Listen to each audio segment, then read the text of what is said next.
교회 소식입니다.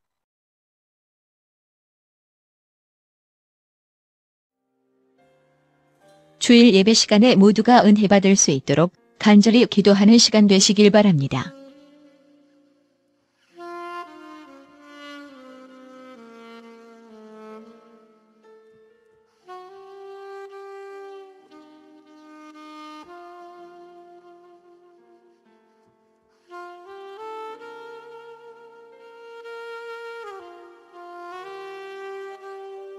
신구약 성경 지리 특강을 하나님 은혜 가운데 잘 마쳤습니다. 4일간 특강 강사로 수고해 주신 임성수 선교사님께 감사드립니다. 계속되는 귀한 선교 사역을 위하여 성도님들의 많은 기도 부탁드립니다.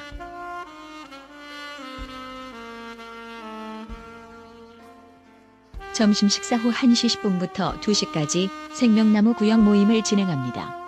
모든 구역이 구역 활성화를 위하여 기도하며 나아가길 소망합니다. 구역 모임 교재는 주보의 목회 칼럼을 참조하시기 바랍니다.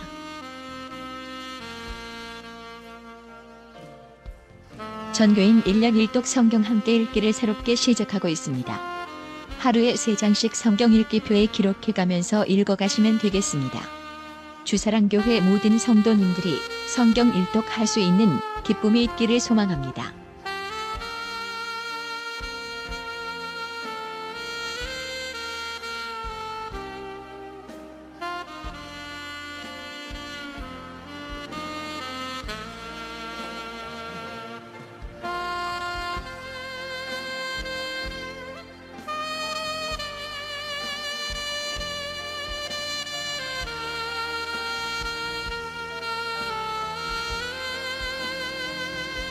이병철 나영주 집사 가정에서 지난 친정어머니의 장례식을 하나님 은혜 가운데 잘 마치게 됨을 감사드리고 기도와 위로하여 주신 성도님들께 감사하는 마음으로 점심 식사를 나눕니다. 이 가정 위에 믿음의 부자와 자녀들에게 하나님이 동행해 주시길 기도드립니다.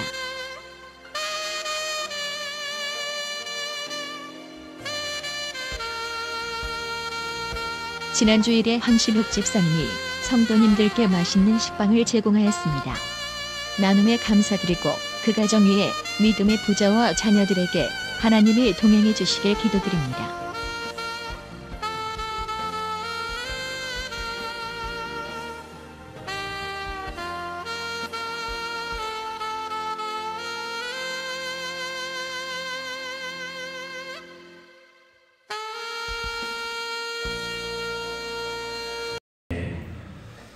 입서로 인사하겠습니다. 하나님의 은혜로 살아갑니다. 하나님의 말씀으로 은혜 받겠습니다. 할렐루야. 오늘은 영적 축복의 계승자라고 하는 제목으로 같이 말씀 나누도록 하겠습니다. 하나님은 이 땅을 창조하셨습니다. 그리고 인간도 하나님이 직접 만드셨습니다. 그리고 사람이 살아가는 필요한 제도도 주셨습니다. 첫째는 하나님과의 관계, 안식의 제도. 하나님을 잘 섬겨라. 하나님은 어떤 일이 있더라도 하나님을 공경하고 나와의 관계가 삐뚤어지지 않도록 하나님이 첫 번째 주셨던 우리 주일 예배의 제도를 주신 것입니다. 두 번째는 사람이 살아가는 일에 있어서 가정을 주셨습니다. 아담과 하와를 통하여 가정을 이루고 또 가정을 통해서 세상에 번성했고 식구들이 많아져가는 민족이 되고 세계가 되는 그런 복제도 주셨습니다. 세 번째는 그냥 빈둥빈둥 놀라고 주는 제도가 아니라 열심히 일할 수 있는 노동의 제도를 주셨습니다. 이런 제도 속에서 사람들은 살아가면서 남자들은 땀을 흘리고 여자들은 해산의 고통을 누리면서도 그래도 즐겁게 그래도 행복하게 하나님이 살아가라고 이런 제도를 주신 것입니다. 여러분, 우리는 이런 제도 속에서 처녀 총각이 시집가고 장가가면 우리는 결혼했다라고 말합니다. 결혼식이 중요한 것이 아니라 결혼이 중요한 것입니다. 사람들은 결혼식을 거창하게 하지만 실제로는 결혼은 엉망할 때가 있습니다. 여러분, 결혼식보다 더 중요한 것은 결혼입니다. 이 결혼을 잘했던 가정들이 참 많이 있지만 결혼을 잘못해서 힘들게 가는 가정들도 있습니다. 엄마 아빠만 된다고 해서 가정이 행복한 것은 아닙니다. 가정이 행복하려고 하면 모든 조건이 또 갖춰져야 합니다. 이런 조건을 갖춰가는 과정들 가운데 오늘 가장이라고 하는 아브라함이 성경에 기록되어 있습니다. 아브라함은 자기의 생애에 있어서 아주 놀라운 일들을 우리들에게 많이 했습니다.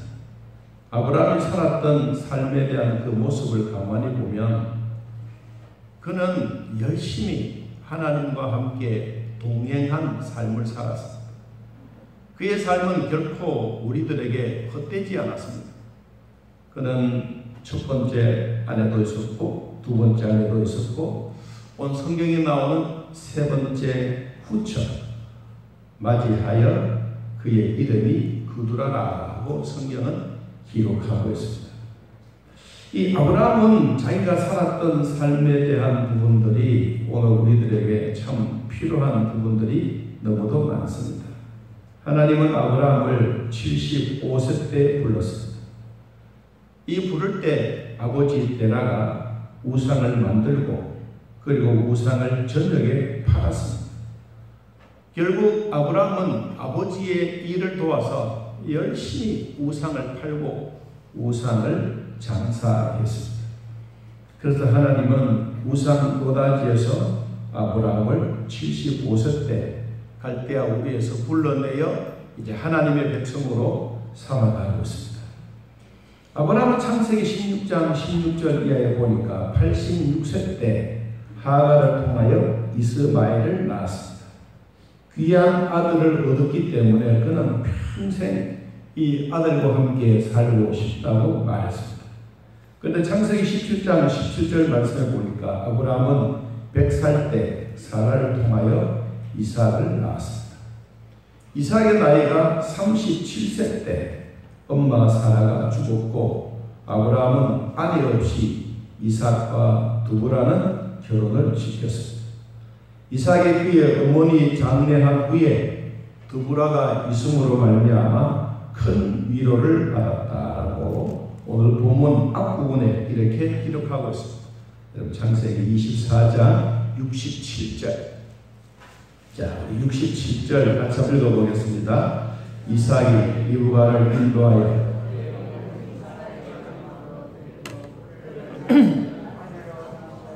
사랑하였으므로 이삭이 그의 어머니를 장례한 후에 위로를 얻었더라. 아브라함도 살아온 삶에 대한 부분을 보면 참 파란만장합니다. 같고 하나님을 잘 공경하고 하나님과 대화하고 또 하나님 지시하면 지시한 대로 순종했던 아브라함에게도 참 자기의 삶의 굴곡이 참 심했습니다. 아브라함은 이삭을 결혼시킨 후에 35년을 더 살았습니다. 아브라함은 137세 때 후처인 그두라를 얻었습니다. 오늘 아브라함의 가정에 대한 얘기들을 같이 하면서 아내와 남편이 가장으로서 이 힘들어 살고 있는 세상을 어떻게 잘 극복해 가는지, 다시 말하면 나이가 많아서 이제 노인이 되고 손자 손녀가 있는 우리 할아버지 할머니들에게도 주신 말씀이 되겠지만 또 젊은이들에게도 앞으로 우리가 어떻게 내가 가장이 된다면 내가 믿음을 가지고 열심히 산다면 오늘 이 아브라함처럼 가정에 힘든 일이 생기고 어려운 일이 생기더라도 하나님의 말씀대로 잘 살아야 되겠다. 그런 마음의 자세가 저나 여러분들에게 있기를 바랍니다. 원래 이 그두라라고 하는 후처는 이름의 뜻이 향기라는 뜻입니다. 향기. 그러므로 그는 마지막 아브라함의 세 번째 아내였지만 그는 참 향기로운 여인, 또 은혜로운 여인, 행복한 여인이라고 봅니다. 그두라는 여자의 운명은 남편의 운명과도 함께 간다고 하지 않습니까? 남편이 군대의 별이면 아내도 별입니다. 대령이면 아내도 대령입니다. 마찬가지로 오늘 이 아브라함은 자기의 삶에 있어서 지금까지 살아온 삶의 모습을 보면 그는 믿음의 조상이다. 그러면 그더라도 우리가 한번 뒤를 돌아보면 그는 믿음의 조상댁이다. 춘천에서 이사 오면 춘천댁, 하양에서 가면 하양댁, 그런 것처럼 갈대아 우르에서 왔던 그 아브라함 댁을 부른다면 그는 믿음의 조상, 믿음댁이라고 부를 수가 있습니다. 그두라는 아브라함과 결혼할 때 구체적으로 몇 살인지 어디서 왔는지 그는 이야기를 하지 않고 있습니다. 그런데 나이가 137세였던 아브라함은 나이가 많아서 정력이 너무 강했습니다. 하나님이 그두라의 태의 문을 열어주셨기 때문입니다. 어쩌면 며느리와 시어머니가 이 가정에 서로 바꾸어 사는 것처럼 여겨질 것 같습니다. 건장하다고 여러분 자녀들의 생산, 자녀들의 번성에 복이 있는 것이 아닙니다. 아무리 건강한 처녀 총각이라 할지라도 결혼해서 하나님이 아이를 주시겠지, 다 그런 마음을 갖고 있습니다. 그런데 아브라함, 이삭에게는 주어진 자녀들이 많지 않았습니다.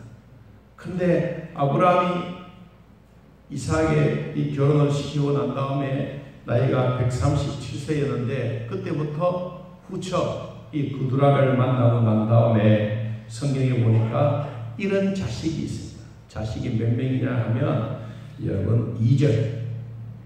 자, 2절에 봅니다. 그가 시므란과 욕산과 무단과 미디안과 이스박과 수아를 먹고 낳고. 그럼 몇 명이에요? 6명. 6명의 아들 질질이 납니다. 나이가 137세인데 이 대단하지 않습니까? 며느리에게는 자식이 소식이 없는데 이 시아버지가 갑자기 막 가족들이 확 불어납니다. 따라합니다. 생명은 하나님께 있습니다. 할렐루야. 아무리 건강하고 아무리 좋아도 하나님의 태의 문을 열지 아니하면 거기는 생명이 있을 수가 없어요. 그런데 나이가 많아도 하나님이 태의 문을 여니까 줄줄이 섭합니다. 자고 일어나면 그리고 또 자고 일어나면 그리고 이 집안이 어떤 집안인지 참 신기하죠. 며느리 집에는 그런 일이 없는데 참 여러분 저도 성경을 보면서 참 신기했습니다. 우리들 가문에 여러분의 가문에도 이와 같은 자녀들의 복이 있기를 바랍니다. 아멘 하신 분들 집에 가서 아기를 좀 많이 낳으십시오. 하나님 주셨던 은혜가 충분히 있을 줄로 믿습니다. 자, 아브라함의 시대나 지금 시대나 사람이 살아가는 것은 일반입니다.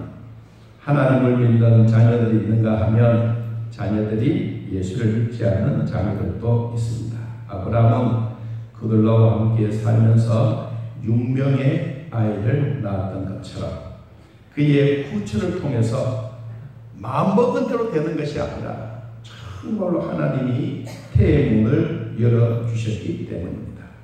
집안에 자녀들이 많으면 정리정돈을 해놓아도 손자 손녀들이 와서 이리 뒹굴고 저리 뒹굴고 하면 언제든지 막 흩어져 있습니다.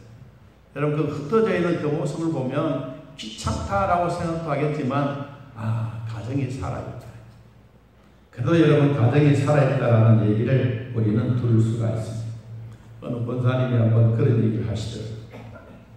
손자들 손녀들이 와서 얼마나 집안에서 막 뛰어노는지 찬장에도 들어가고 숨꼭지를 하고 나중에는 옷장에도 들어가고 그러다가 내니까 막 베개 가지고 막 이리 치고 저리 치고 하자마자 보니까 자기 남편 몰래 숨겨놨던 돈뭉치가 그 베개 속에서 툭 튀어나온 거야.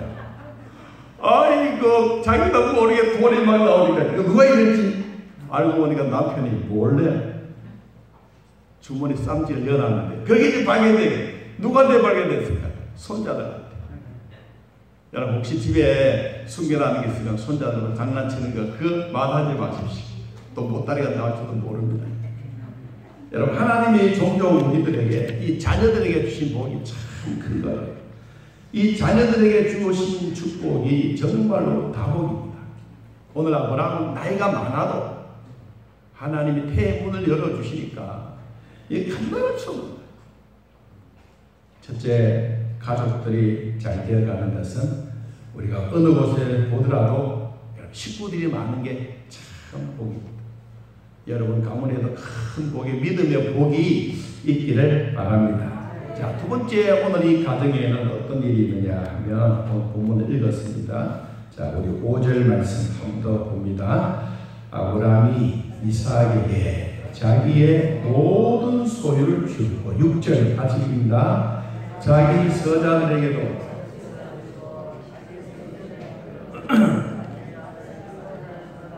동방 곧 동쪽 땅으로 가게 하였더라. 두 번째는 재산 분배입니다. 재산 분배.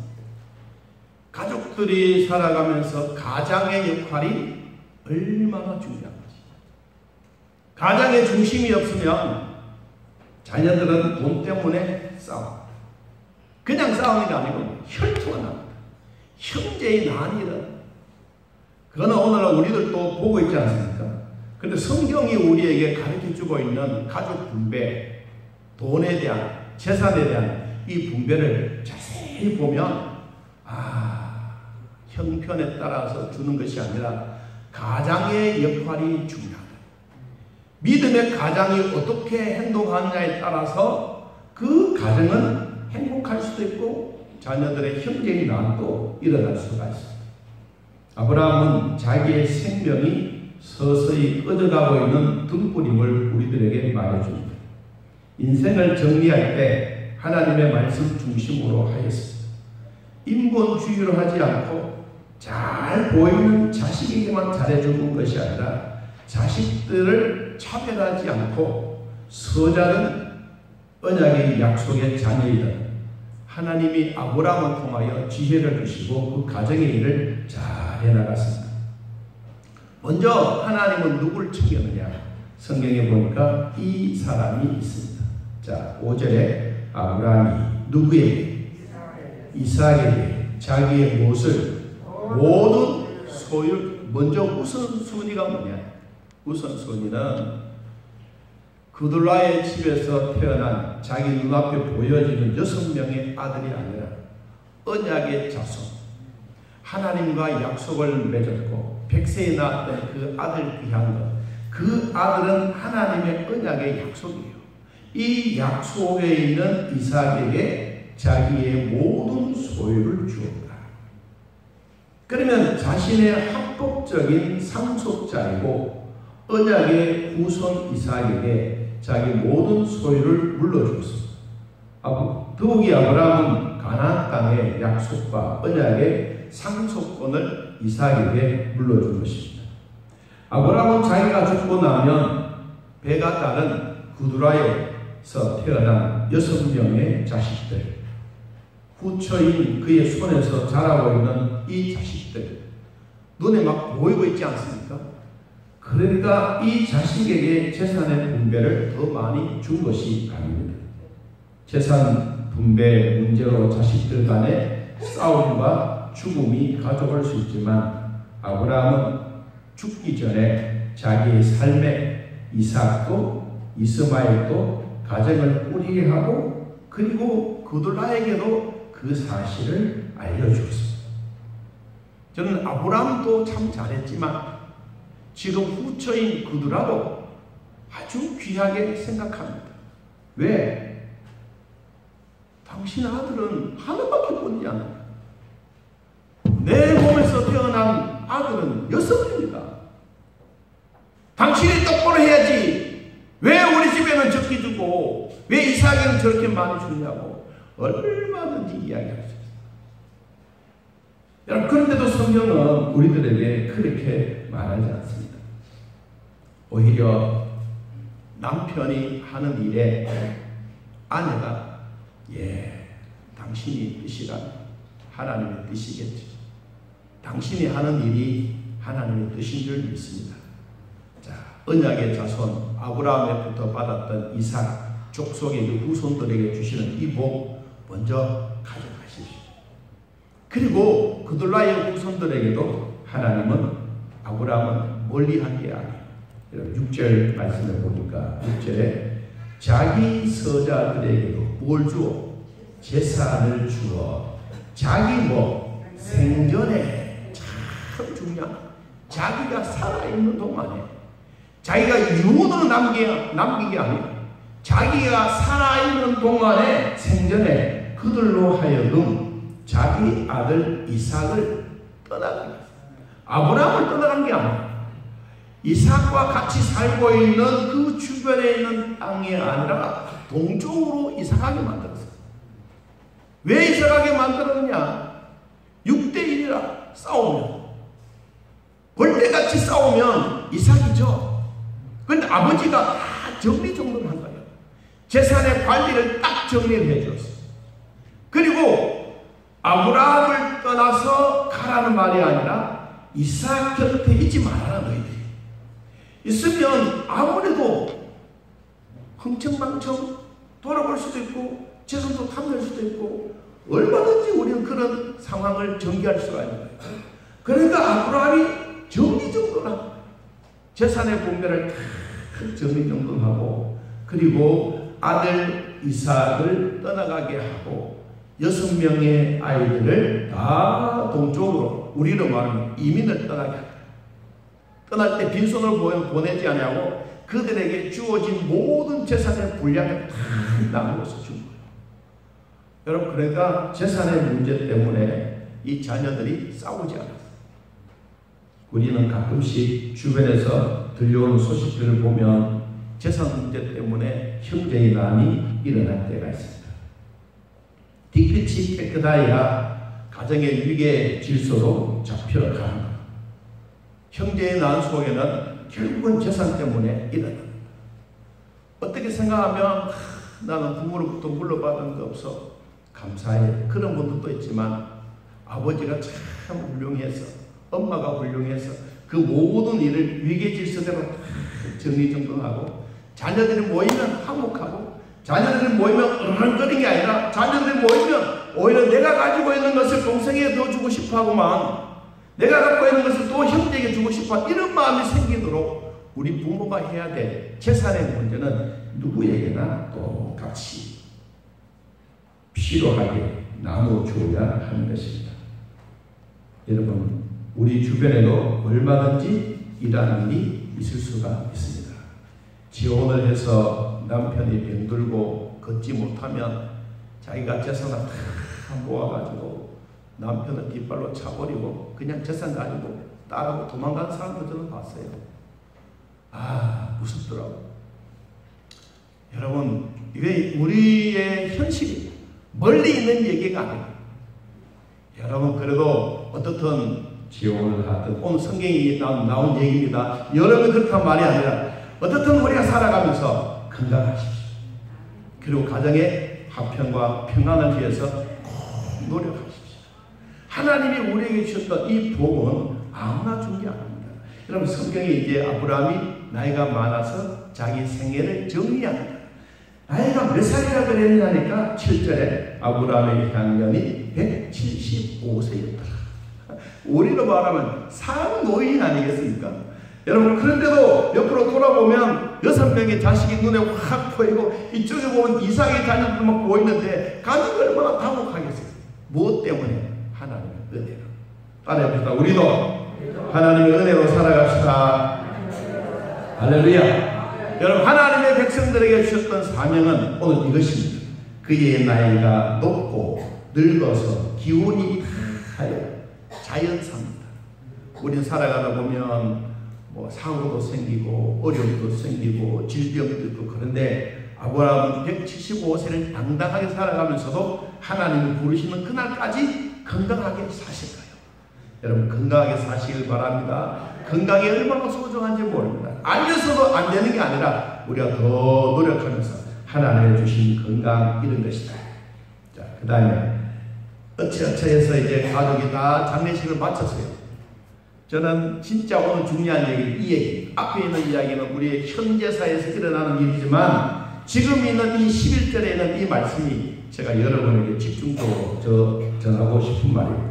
자, 11절 읽어봅니다. 아브라함이 죽은 후에 하나님이 그의 아들 이삭에게 복을 주셨고 이삭은 부엘라 헤로이 근처에 거주하였다.